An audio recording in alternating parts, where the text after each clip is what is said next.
156 seat આવ્યા બાદ ભારતીય જનતા પાર્ટીમાં ક્યાંક આંતરિક વિખવાદ તો ક્યાંક અસંતોષ, તમામ જગ્યાએ એવું લાગતું હતું કે 156 આવી ગઈ છે, હવે તો રામ રાજ્યની સ્થાપના થઈ જશે.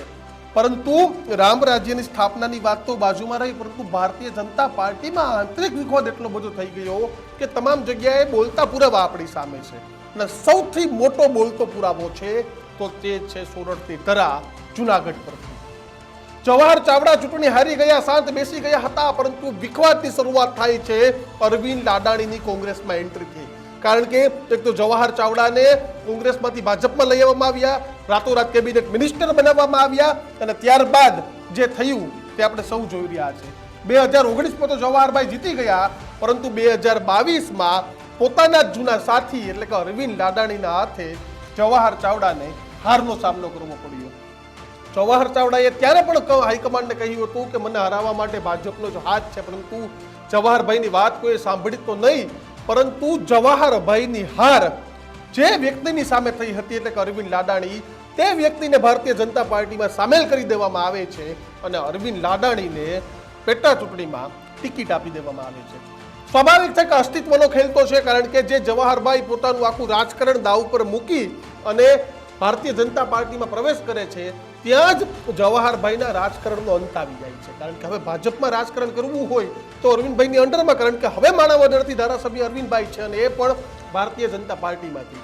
હજી આ બધું ચાલતું હતું, ચૂંટણી ચાલતી હતી, ત્યાં મનસુખભાઈએ એક નિવેદન આપ્યું કે ભાજપનો સિમ્બોલ હોય તો ભાજપની મર્યાદામાં રહીને કામ કરવું, XYZ બોલ્યા, અને જવાહરભાઈએ પોતાના ઘરની બહારથી ભારતીય જનતા પાર્ટીનો સિમ્બોલ હટાવ્યો અને પોતે લડાયક છે, સૈનિક છે તેવી મસાલ મૂકી.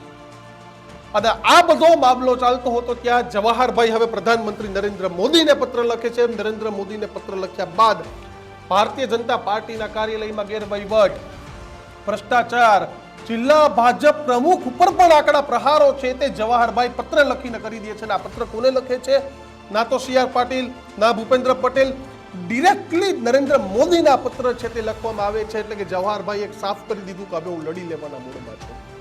2 દિવસ સુધી તો કિરીટ પટેલે પણ કોઈ જવાબ ના આપ્યો, પરંતુ જવાબ આપ્યા બાદ ક્યાંક કિરીટ પટેલ પણ ડિફેન્સ મોડમાં હોય તેવું દેખાયું.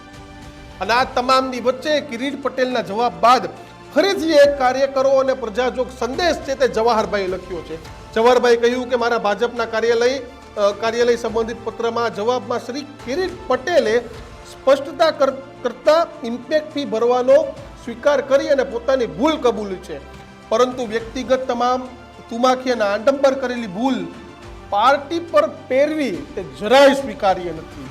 આ સબબ ભરવાનો દંડ શિક્ષાત્મક પગલાં માત્ર તેમના પર જ લાગુ થવા જોઈએ. આમાં ભાજપના પાયાનો કાર્યકર કે શીર્ષ નેતૃત્વનો કોઈ પણ રીતે જવાબદાર નથી. આ મુદ્દા પરાત્વે ધ્યાન દોરવા હેતુ માત્ર પક્ષમાં કોઈ પણ ગેરકાયદે કૃત્યને જોડાવાની દૂર રાખવાનો હતો અને છે. આપ સૌ મારા તાત્કાલિક કલેક્ટરશ્રીને લખાયેલા પત્રને ધ્યાનથી વાંચશો તો જણાશે કે મારો હેતુ કોઈ પણને સન્માનીય વ્યક્તિને ગેરકાયદેસર કૃત્યથી દૂર રાખવાનો જ હતો. જવાહર ચાવડા એક બાદ એક લેટર બોમ્બ છે તે ફોડી જાય છે. ભારતીય જનતા પાર્ટીમાં અત્યારે ચિંતાનો વિષય એ છે કે જવાહર ચાવડાને કઈ રીતે બનાવવા. બીજો વિષય એ છે કે જવાહરભાઈ ભારતીય જનતા પાર્ટી સાથે જોડાયેલા રહેશે કે નહીં રહે. કારણ કે જે રીતે જવાહરભાઈએ ખુલ્લા બ્યુંગલ ફૂંકી દીધું છે, પહેલા તો મનસુખ માંડવીયાને પડકાર અને ત્યારબાદ જિલ્લા ભાજપ પ્રમુખને ટોલ ટેક્સ જેવી બાબત હોય કે બીજી બાબતો, પરંતુ હવે જવાહર ચાવડા છે તે ભારતીય જનતા પાર્ટીને પડકારો ફેંકી રહ્યા છે, એક બાદ એક પડકાર. અને આ જવાહર ચાવડા પૂરતું સીમિત નથી, કારણ કે ભાજપના બીજા જિલ્લાઓમાં પણ આ પ્રકારના ડખાઓ નાના મોટા ચાલી રહ્યા છે. તમે પોરબંદર બાજુ જાશો તોય પણ ખબર પડશે, નથી આગળ ક્યાંક જાશો તોય ખબર પડશે. કારણ કે કોંગ્રેસના નેતાઓ ભાજપમાં ભેગા થયા છે, એક હારી જાય તો બીજો. વિસાવદર પણ આ જ પ્રકારની ઘટના બની કે ત્યાં પહેલા તો તમે હર્ષદ રીબડિયાને કોંગ્રેસમાંથી લઈ આવ્યા, હર્ષદ રીબડિયા હારી ગયા, તો તમે હવે ભૂપત ભાયાણીને લઈ આવ્યા, તો હર્ષદ રીબડિયાના ભવિષ્યનું શું?